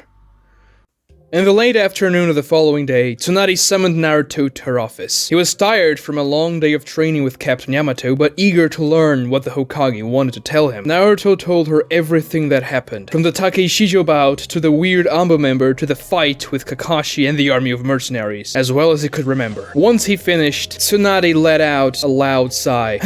Well done, Naruto. Although you could have not gotten yourself into that Takeshijo, that will give me a world of headache with a feudal lord. It wasn't my fault. I didn't even know what that thing was before Hiashi told me. And to be honest, I'm glad I did it. Hiashi was nothing but awful to everyone, especially his own clan. I see. I had heard most of this information through other sources, but now we must go settle things down. Follow me. Where are we going? You'll see. They left the Hokage office building as night fell and made their way through the village. Many people stared at them. Their faces showed respect. Some even showed admiration towards Naruto. It was something new. Naruto didn't even know how to react. But eventually Naruto saw a familiar building in the distance. The memories of that place made him feel cold. The Konoha prison facility. They entered the building together. This place should be familiar to you, Tsunade smirked. What do you mean? Do you really think you'd be able to sneak past the Ambu, Naruto? I don't know what you're talking about. I know you infiltrated this building to talk to Hinata. Tsunade looked at him with a mix of intimidation and pride in her face. Naruto began to sweat as Tsunade led Naruto through the prison facility hallways. Ibiki thought you'd try that. He saw you and Hinata way back in the day during the Chunin exams. Apparently she was trying to help you cheat, but you didn't accept it. And he thought you'd be headstrong enough to try something stupid like that. What do you mean he knew? Why did he even let me in then? He thought you could perhaps extract more intel from Hinata, more than the Ambu could. It didn't work, but it was worth a shot. What the hell? So all those things we did, for what? For nothing? Why didn't he just ask me to go and talk to her? If you knew you were being watched, would you really have poured your heart out? Yes, that was stupid of them. Okay, I guess you're right. You're definitely not a conventional ninja. Ibiki should have considered that. This infuriates me. Hey, I'm the one who's supposed to be furious. Do you have any idea of how many laws you broke that night? And you even had Sakura and Ino helping you out. I never expected those two to be such delinquents. Oh, can you please not lash out on them? I was the one who asked them to come along. It's too late for that, I'm afraid. I did that earlier today. They looked like they'd seen a ghost. Naruto and Tsunade kept on going deeper into the facility. It wasn't the way Naruto went through to get Hinata. It seemed like a different ward. You may be wondering why I even took you here. Well, kinda. I'm still upset though. You're changing subjects. Oh, shush. You want to be Hokage one day, don't you? Yeah? So, tonight, you'll be participating in an extremely important meeting. A meeting way above the pay grade of a genin. Take that as a boot camp for your Hokage days. So that means you're gonna train me to be Hokage? Like you're teaching me to become your successor? Sure, I guess you can see it that way. Let's see how well you'll perform tonight. It will be a brainstorm meeting of sorts. I'll be analyzing your performance, Naruto. Don't act too out of line. Alright! Eventually, after passing a few Ambu guards who nodded at Tsunade along the way, they reached a secluded cell. Kakashi sat behind those bars. He didn't wear his leaf vest or headband, and kept his Sharingan eye closed. The cell was plain. The only distinguishing feature was a large ceiling symbol on the ground to prevent the prisoners from escaping. The middle bars were thick, and Naruto could swear they had a faint aura of light around them, mixing with the faint moonlight that came through the small window. Lady Tsunade, Naruto, Kakashi nodded. Sensei! Kakashi will be joining the meeting. This is actually a perfect location to hold it, as it's one of the most secure places in the village. It didn't take long for three men to enter the room. Ibiki, Inoichi, and to Naruto's surprise, Jiraiya. Perfect Sage, it all healed up? Well, Tsunade took good care of me. I'm still not 100%, but I have to thank you again, Naruto. You really saved my life good this time. And I think also broke a new record. Survived 2 Chidoris through the chest in less than a week. That's gotta be some sort of achievement, right? It's gonna go to the Leaf Village records. Jiraiya laughed, but Kakashi lowered his head. Well, gentlemen, the purpose of this meeting is to find out, or at least to determine some suspects as to what the hell happened in this village 4 nights ago. I brought Naruto in because, like it or not, he was the protagonist of everything that happened that evening, and thought he may have some insight to offer us. Ibiki and Inoichi, let's begin with your reports. We looked into Kakashi's mind and interrogated him thoroughly. It appears Kakashi truly believed that he should be the Hokage and take over the Leaf Village, to get rid of its weakness. To him, killing Lord Jiraiya was a vital step to accomplish that. He also knew that there was an invading army that would help him in the coup attempt. No, that can't be it! It was some sort of mind control! Calm yourself, Naruto. However, these feelings of betrayal only started showing in Kakashi's psyche about 3 days before the coup attempt. And after our extremely thorough examination, it appears Kakashi no longer has such feelings, and is no longer under the influence of whatever jutsu that was. Naruto appears to have been the catalyst to break him out of that. I went very deep into Kakashi's mind and found nothing but loyalty to the Leaf Village. It was as though his mind had a comprehensive shift once Naruto managed to wake him out of that state. Inoichi said, "Oh, by the way, you might want to change the place of your stash, Kakashi." Ibiki said with a smirk. Stash? What stash? Kakashi blushed from within the cell. I think he's referring to my book stash. Kakashi, you sly dog, Jiraiya said. Alright. So we are certain that Kakashi was under some sort of mind control. That's a good thing. I am truly sorry for falling for such a terrible trick, especially for what I did to you, Lord Jiraiya. Kakashi bowed his head. I also killed an innocent medic ninja. It wasn't you, Kakashi. It was whoever was controlling you who did it, Inoichi said. Another piece of evidence, if we even need more, was that I myself was under some similar method of mind control. What do you mean, Grain Tsunade? Listen carefully. I'll tell you what happened in the Land of Crystals. Tsunade then proceeded to tell everything that transpired during that fateful mission. Naruto was shocked to learn Sasuke fought against Tsunade alongside 5 other ninjas at the same time, including Kurotsuchi. So you found Sasuke? Why did he fight you? We fought him because I wanted to bring him back, but he was just way too powerful. Unbelievably so. And still, he wasn't after any of us, and he actively avoided killing us, so he may not be that far gone, Naruto. We may have a chance. Well, it didn't look like that when he shoved the Chidori in my back. Well, he also did avoid a fatal blow when he did so. I knew it. I knew Sasuke wasn't evil like that. It had to be some misunderstanding. I mean, of course he would fight against you if you go against what he wants to do, but I just have to make him see through things. That may not be as easy as you think, Naruto. Well, the reason why Sasuke fought against us isn't the main point right now. The thing is, I was compelled to go to the Land of Crystals. I felt like it was the right thing to do, even though I normally wouldn't in a situation like this. When the Hokage leaves the village for a period of time, like it or not, it leaves it exposed. And it was not the right decision, especially after what happened to the Waterfall village. village. I also had the urge to go to taverns and drink a lot during the trip to the Land of Crystals. One could say I wasn't taking it very seriously, but when I was doing so, I felt that I was just doing the right thing. Like, it was natural for me to do those things, and I was right. Pretty much the same feeling Kakashi had when he attacked Jiraiya, only much more subtle. Ironically, Sasuke was the one who woke me from my stupor, after he said he stabbed Jiraiya with a Chidori and that he would die because I wasn't in the village. That snapped something in my mind and reverted me back to normal. This is exactly what happened to me when Naruto said those things. So we can probably assume this was the same jutsu, used by the same person, or at least two people that are working together with the same goals. Inoichi said, "Don't be too hasty. We must consider all the facts before reaching any conclusions. We first have to try and deduce what this jutsu even was," Jiraiya said. When I was inside Kakashi's mind, it didn't feel like direct mind control. As a Yamanaka, I would certainly know how to identify it, and it didn't resemble our jutsu at all. There was no other presence permeating his thoughts. Kakashi was making decisions on his own volition. However, it was as if Kakashi's own psyche was modified to make such decisions. Decisions that would go completely against his character. Regular mind control genjutsu is also out of the question. First, because Kakashi would certainly be able to resist it, and second, because there were several moments when he fought Naruto that he would have been broken out of it. Tsunade said, "Yeah, Kakashi-sensei even told me that during the fight, that it wasn't genjutsu, and that he was doing those things because he really believed in them. I didn't believe that. I thought Kakashi-sensei was under some sort of jutsu, yeah. And I am thankful you didn't believe that, Naruto."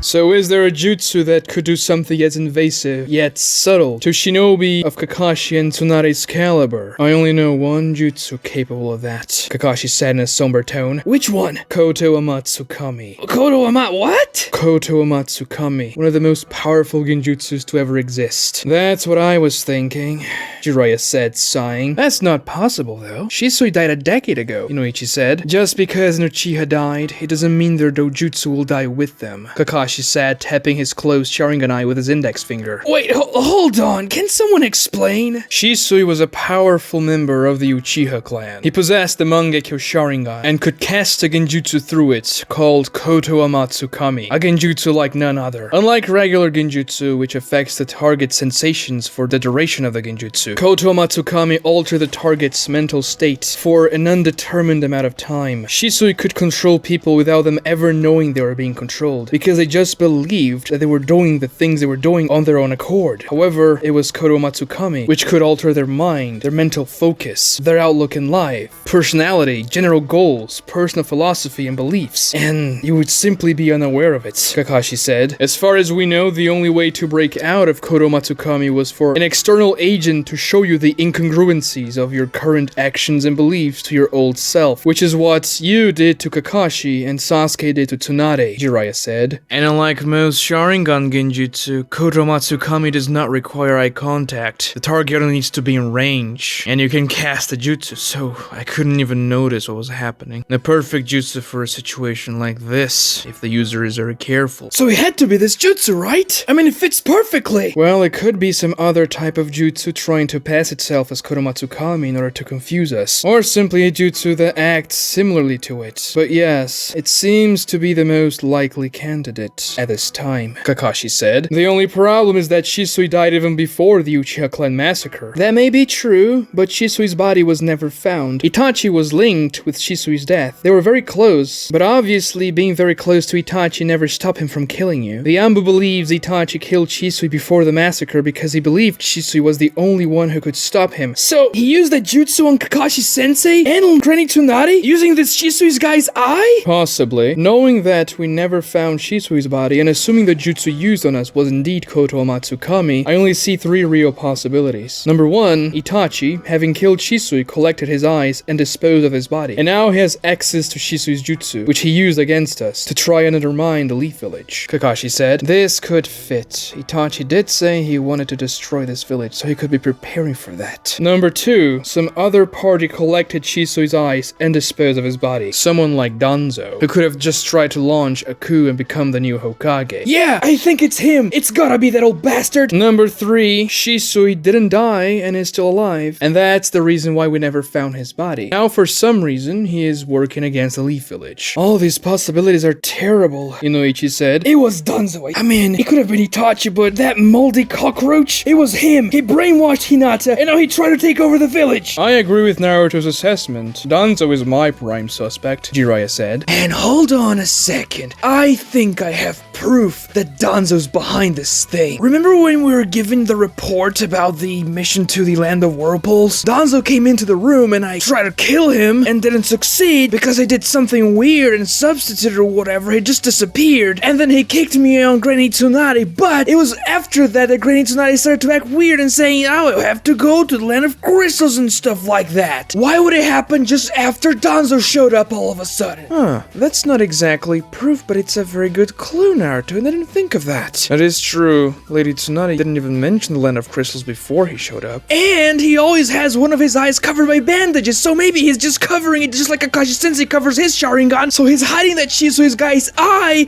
right in front of us. It's in his socket. That has to be it. If you don't need eye contact, then he cast the jutsu on Granny Tsunade right when he showed up in the room, but we were distracted because he tried to kill him. That is not a bad theory. And if it's true, it's not too hard to uncover it. You cannot disguise the Sharingan with a transformation jutsu. So if somehow we got a glimpse of what's behind those bandages, we would see whether or not he has a Sharingan there. I will take that up to the Anbu for them to conduct their investigation. It's not proof yet, but it's a good place to start. I questioned Danzo 2 days ago. I used all tricks I knew, but couldn't get anything out of him that would incriminate the guy. Though that man was trained to resist even my methods of interrogation. Ibiki said, Why don't you just penetrate his mind like you did to Kakashi Sensei? it's illegal to do that to a citizen of the Land of Fire that hasn't been convicted of any crimes. Of course he could volunteer himself to do so, but he obviously didn't, Tsunade said. Screw that! Just punch his stupid face and make him do it! Naruto, that is not how a Hokage acts. You're innocent until proven guilty, not the other way around. Even people that you may dislike or hate. But what about Hinata? What he did to her had to be a crime. Going behind your back and turning her into a spy without you knowing, Granny Tsunade? Technically, Danzo didn't break any laws when he did that. It's illegal for a Leaf Ninja to join shinobi organizations outside of the Leaf Village without the Hokage's consent, but the Root Anbu is a Leaf Village organization, so he used a loophole to get around that. But what she did to Kakashi Sensei, she tried to kill him! That was Hinata's crime, not Danzo's. We don't have any proof that he ordered her to do that. Besides, we couldn't infiltrate her mind as thoroughly as we could infiltrate Kakashi's. The Root Anbu has powerful methods to avoid mind infiltration. Kakashi, on the other hand, cooperated and let us do as we pleased, Inoichi said. Still, it was Danzo. I just know it. You may be right, but we have absolutely no proof. The Anbu is investigating it, but I doubt they'll find anything on Danzo. The best thing we have that could link Danzo to the coup was that someone raised an anti-sensorial barrier around the hospital so no one would notice what Kakashi was doing there. It's the reason why Naruto didn't have any reinforcements, so the enemy had to be inside the Leaf Village to raise such a barrier. They managed to do the same thing to conceal the entire mercenary army's presence until they were very close to the village, and they also made sure the section of the wall the army would approach was unguarded. We confirmed that several wall sentinels were put under genjutsu, as well as other ninjas that were heading towards the hospital during the fight, as well as to the wall when Naruto was calling up reinforcements. So someone was diverting our ninjas away from the fight, Ibiki said. Not only that, but they had to transfer the army close to the Leaf Village, getting through the Land of Fire without being noticed. That requires a lot of skill, Jiraiya said. Yeah, and there was someone destroying my shadow clones when I tried to send some out of the hospital grounds to call for reinforcements. This entire operation required a lot of experience and expertise in infiltration tactics, as well as knowledge about the Leaf Village's layout. This sounds like something the Root Anbu would be great at, but the Akatsuki would also be capable of doing so. Itachi has infiltrated the village before, and he knows this place well. Also, who knows the types of jutsus the Akatsuki may have access to. They could have been the ones pulling the strings in the village, just like the Root could have been too. But still, this leaves us with two prime suspects. Danzo with the Root, or Itachi with the Akatsuki, Kakashi said. Or perhaps they could be even working together. Itachi did missions for Danzo when he was a Leaf Ninja. Maybe they still communicate and are in league trying to undermine the Leaf Village, Tsunade said. Also, Leaf Village communications were blocked, so they couldn't reach Lady Tsunade in the Land of Crystals, Ibiki said. Yeah, they really thought of everything and wanted to make sure Tsunade wouldn't be present. And then, they tried to incriminate Kakashi, trying to paint him as a would-be traitor that craved the title of Hokage and manipulated him into trying to kill me. This would kill two birds with one stone. Kakashi and myself would be taken out of the fight. And then when you put the mercenary army into the equation, Danzo could have used that chance to defeat the army with his forces and claim the Hokage title for himself. After Kakashi and I were dead and Tsunade was far away, the leadership of the village would fall into his lap. Although if Danzo was behind it, he could have used that chance to free Hinata from her imprisonment. I doubt he would. That would have made it too obvious that it was him. But if it wasn't for Naruto, this coup attempt would probably have succeeded. Wait, hold on a second. If Danzo can use that Kodo whatever, then maybe he could use the same jutsu to force Hinata into obeying him. That's it. That's why she's so different now. I'm afraid not. You would have broken her out of it by now, Naruto, just like you did to Kakashi. Hinata seems to have been brainwashed the old-fashioned way, Ibiki said. Oh yeah, you were listening. I almost forgot. Ibiki gave Naruto an embarrassed smile and looked at Tsunade. Yeah, I told him. He ought to know when he is in way over his head. Other than Danzo and Itachi, we could theorize about other villages being behind it, but it seems much less likely. So we should take care of the two prime suspects for now, Jiraiya said. The Ambu Corps will continue to investigate Danzo and the route, but it will be hard to do anything without proof. So the obvious target now is Itachi Uchiha. Yeah, and if Sasuke's going after him too, we could kill two birds with one stone. It won't be easy, Naruto. Sasuke beat me and Tsunade. That's why I intend on sending a grand battalion after Itachi. Nice! So, you actually know where he is? The reason why Sasuke was in the Land of Crystals was to gather intel on Itachi's location. He managed to do so, but Shino also got that intel and a threat from Itachi. He said that he would kill Sasuke and acquire a power that would allow him to destroy the Leaf Village and wipe it off the map by himself. That's why he could have been trying to undermine us with this weird coup attempt. That bastard! Where is he? In the southern region of the Land of Fire, the Blazing Horn. Coincidentally, or not so coincidentally, we've been getting reports of many disappearances in that region over the last few weeks. And even though I sent ninjas to investigate, they found nothing. I would bet Itachi and the Akatsuki are linked to these disappearances. We're gonna go down there and destroy him, and then we're gonna bring Sasuke back. No, destroying him won't be the objective. We must capture him alive so we can extract all the intel he knows about the Leaf Village coup and Danzo, and also the Akatsuki, of course. Which also means that you must find Sasuke and stop him from confronting Itachi, because if he does so, only two outcomes are possible. He'll either kill Itachi and his intel with him, or Itachi will kill Sasuke, and we don't want that to happen, do we, Naruto? No, we don't. Kakashi, how are you feeling? Recovered from your Mangekyo Sharingan usage? I'm feeling alright. My body's getting more used to that power. Very well then. You'll be the battalion lord for the mission, Tsunade said, opening the cell and releasing Kakashi. He stepped out of the cell, but was bewildered. Is that wise, Lady Tsunade? After what happened to me? Yes. It'll be good for you to go on a mission like that to show everyone you're loyal to the Leaf Village and the Hokage trusts you. I'm obviously also sending you, Naruto. But I was gonna teach Naruto a new jutsu, Tsunade. One that could put him on par with Sasuke's power. I have to go, Pervy Sage. Really, you can teach me later. Naruto's right. Even though it'd be good for him to learn new technique, this mission is very much time sensitive. We don't know for how long Itachi will be in the Blazing Horn, and if we don't send Naruto, he'll probably go rogue and join the mission anyway. I guess you're right. Jiraiya sighed, but smiled. And I mean, I'm also really strong now. I should go because it can help, not just because I'm tagging along. Well, of course. I wouldn't send you otherwise. Present yourselves in my office tomorrow, first thing in the morning, for the mission briefing. You're dismissed. They all left the prison room, but Tsunade held Jiraiya by the hand, holding him back. Did you tell him? Not yet. Well then, what are you waiting for? You almost died twice this week. Well, if two Chidoris didn't kill me, I guess I won't die anytime soon. Tsunade slapped him in the face. Tell him, she said, and left Jiraiya behind, rubbing his red cheek.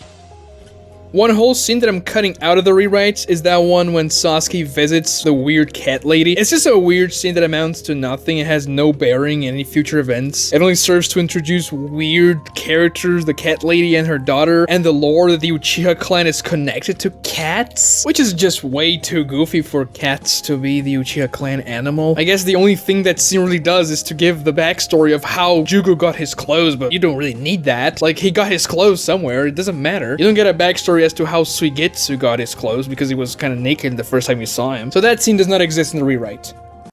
Early in the following morning, Itachi and Kisame approached a black market outpost. They were already in the Land of Fire, in the middle of a forest. The outpost in question was hidden behind the facade of a traveler's inn at a secluded Land of Fire road. They obviously didn't take the road to avoid detection. I think it's time for me to cast that jutsu.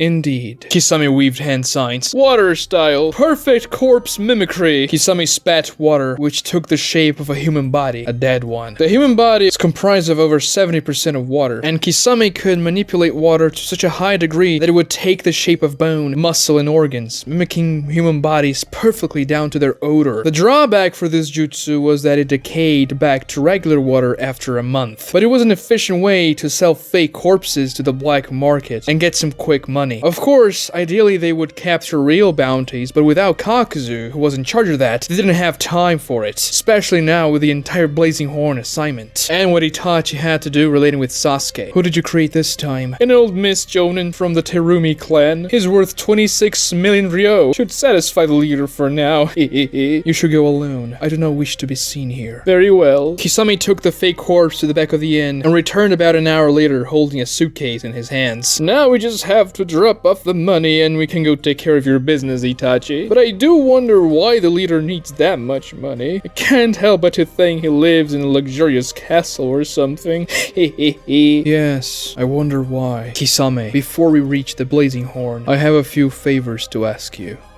Naruto woke up pumped, knowing the mission that he would be heading on. Naruto arrived alongside the ninjas that would go to this vital mission. Kakashi, Sakura, Yamato, Kiba, Shino, Anko, Shikamaru, Ino, Choji, Tenten, Neji, and Rock Lee. With Naruto, they formed a 13-man battalion, composed of 4 individual 3-man cells, and Kakashi, the battalion lord. They all stood in front of Tsunade, who sat on her desk, hands clasped together on top of the table. You're all here for the next mission briefing. But before that, Sakura Haruno, Shikamaru Nara, and Shino Aburame stepped forward. They got closer to Tsunade's desk. You 3 have performed exceptionally over a long period of time and showcase elite level abilities in all aspects of the shinobi art. Therefore, I, the 5th Hokage of the Leaf Village, grant you the rank of Jonin. May you continue to serve this village with excellence. Thank you, master, Sakura said, blushing. Yes, my lady, Shino said, unfazed. Shikamaru nodded. He was happy, but the promotion made him remember Asuma. Hey, that's really cool, guys! Lee said, showing the nice guy sign. You're a Jonin, Sakura! Naruto smiled. The 3 newly appointed Jonins returned to the group. Naruto Uzumaki stepped forward, Tsunade said, and a wave of adrenaline hit Naruto. He was ecstatic. It finally happened. He would become a Chunin. It was only fair after everything he did during that coup attempt. Naruto stepped forward, barely containing his excitement. You have performed exceptionally during the recent crisis in our village. Therefore, I, the 5th Hokage, would like to extend my public appreciation for your efforts and let you know that your deeds that night will be accounted as a successful A-rank mission on your record. And of course, you'll receive the appropriate compensation for it. Very well then, let's get to the briefing. Excuse me? Yes, Naruto? Aren't you forgetting something, Granny Tsunade? I don't believe I am. What about my promotion? Naruto, we've been through this already. You haven't passed the exams, and you're not at the age I give tuning promotion without a need to pass the exams. What? You just promoted Shikamaru, Sakura, and Shino to Jonin! They're my age! Yes, but they passed the tuning exams. That doesn't make sense! Jonin is higher than Chunin! Obviously, it is. So why can't you just promote me too? If I were to promote you without passing the exams, people would see it as favoritism. Also, if I were to promote our youth without having them go through the tuning exams and pass the tuning exams, then the exams themselves would lose their prestige. I only consider promoting Genins to tuning without the exams after they turn 18. But that's older than the 3 you just promoted! Because the minimum age I consider to promote Chunins into the Jonin rank is 16. But that doesn't make sense! Why would the Jonin age be younger than the Chunin age? Because there are no Jonin exams. If you reach the Jonin level, then you'll be promoted if you are older than 16. It doesn't make sense. Why do I have to take a stupid exam? I have more important things to do. And you just promoted them before not promoting me to provoke me. I defeated an Akatsuki. I stopped Kakashi Sensei when he was mind controlled, and I beat an entire army of 5,000 people! Name one Chunin that could do that! I can name a Genin. Who? You. Grrr! Enough, Naruto. I may consider promoting you if you succeed on this upcoming mission. That's not fair! Life's hardly ever fair. Now to the briefing. All the other ninjas in the room tensed up. They were amused watching Naruto and Tsunade's exchange, especially those who were not as familiar with Naruto and his antics, because that interaction was so casual, almost like a mother scolding her son. But once Tsunade went back to business, that shut them all awake. This will be an S-rank mission. Never heard of a Genin going to an S-rank mission. Quiet, Naruto! Your primary task is to find and capture Itachi Uchiha alive. As you all know, he's the most heinous criminal and traitor in the history of our village, on top of being an Akatsuki member. We have reason to believe he's connected to the incident from a few days ago, and he also recently threatened to destroy the village entirely. His capture will provide us vital intel. Besides, it's about time we brought that man to justice. Thanks to Shino, we know he is somewhere in the Blazing Horn, the southern region of the Land of Fire. Not coincidentally, we've received many reports of disappearances around that region, and the previous teams I sent to investigate found nothing. But your battalion with 6 Jonins, a special Jonin, 5 Chunins, and Naruto is likely the most complete and powerful battalion I've ever sent on any mission during my time as Hokage. Kakashi will be the battalion lord and will lead you into the mission. You all have been briefed beforehand about every single piece of intel we have on the Akatsuki, including Itachi, thanks to the encounters we've had with them and also the notebook Kabuto gave Naruto. If you find any other Akatsuki members during this mission, capture them if possible, but eliminate them otherwise. There will also be other complicating factors. We have strong reason to believe that Sasuke will be pursuing Itachi at the same time as we are. He has gathered a team as well. You are not to kill Sasuke, but you must stop him from reaching Itachi. Sasuke's goal is to kill his older brother, and we need him alive. Now let's discuss the abilities and characteristics of Sasuke and his comrades. Tsunade, Kiba, and Shino all gave detailed accounts of what they saw in the Land of Crystals regarding Sasuke's jutsus, as well as his teammates, and their appearances. Sasuke has absorbed Orochimaru's powers. He's even stronger than when Team Kakashi encountered him during their mission to Tenchi Bridge. He bested Jiraiya and even myself in combat. So both Sasuke and Itachi should be treated as triple S class ninjas. The large size of your battalion is to make up the difference in strength. Do not engage those 2 Uchihas with less than 6 of you together, and ideally engage them with more than 8. Sasuke possesses Orochimaru's kin change substitution, so anything less than an instantly fatal blow will not kill him. If you fight Sasuke, I recommend you to use a mortal jutsu on him and force him to substitute. That will expend a lot of his chakra and turn the battle in your favor. Kakashi, I'll leave the rest to you. Prepare yourselves and assemble at the main gate in an hour for your departure. The battalion scattered. Naruto lingered for a bit longer, facing Tsunade. I thought you were teaching me to be Hokage. I am. A Hokage must deal with hardship, Naruto. You cannot just cut corners, so you're not getting a promotion today. Now go. You have an Akatsuki to capture. Right,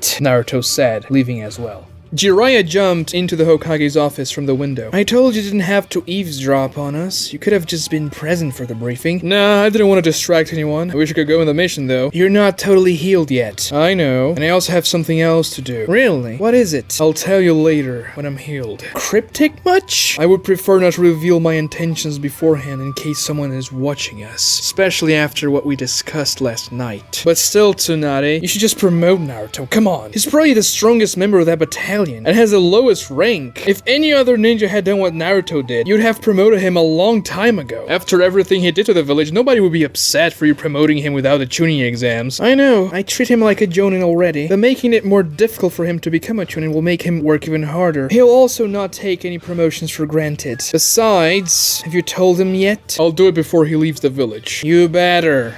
Naruto readied himself in his bedroom, assembling weapons and supplies, and putting on his Leaf Village cloak. It was time. He left for the main village gate under heavy clouds. The chilly wind hit his face, signaling the upcoming arrival of rain. Naruto, Jiraiya said from behind him. Perfect Sage! I'm about to leave for the mission. It's gonna be my first S-class mission, and that old hag didn't even promote me to Chunin. I'm sure she will eventually, but I have something to tell you, Naruto. Something important. Something that I've been hiding from you for over 16 years. Huh? And I know you may hate me after after I tell you the story, but I must. What is it? Listen, before you were born, your parents named me your grandfather. In other words, I was the one who was supposed to take care of you should anything happen to your parents. Really? Yes, really. But as you very well know, you grew up alone and only met me when you were over 12. I mean, I always figured you were really busy investigating the Akatsuki and other dangerous things. Sure, I did some of that, but I never came back to the village, not even once, for over 12 years, knowing full well my pupil's son, my godson, was growing up alone, having to carry a tail beast demon inside of him. There's a reason why I never came back, Naruto. Jiraiya began to cry. Naruto had never seen him doing that. I was afraid and ashamed. I knew there were risks involving your birth. I knew things could get bad, and still, in the evening of your birth, I chose to drown myself in alcohol, rationalizing to myself that I was just celebrating the birth of my godson, but I was just trying to escape another responsibility. Minato and Kushina would take care of you. Everything would be fine. I woke up in the morning to a burned village and a terrible hangover. I was so drunk during that evening that I didn't even register the most devastating event in the history of our village. I wasn't there to help the citizens in need. I wasn't there to help your mother, and I wasn't there to help your father. I was just passed out drunk in a tavern. And then I made my way to the wreckage, eventually seeing Minato and Kushina dead. And then your little baby face, so cute and fragile, and already carrying the weight of the world on your shoulders. I just couldn't handle it. I was afraid of ever facing you, of ever talking to you. How could the man who let his parents die raise you? The man who was drunk while your parents were fighting for their lives. I fled, and I rationalized that by saying I wouldn't be a good influence on a young child. But I knew Minato would have wanted me to be with you. That you didn't deserve to grow up alone in a village that hated you. But because of my weakness, I didn't have the courage to show my face for over 12 years. I have been nothing but a great failure my entire life. I failed at saving my best friend, my students, and most of all,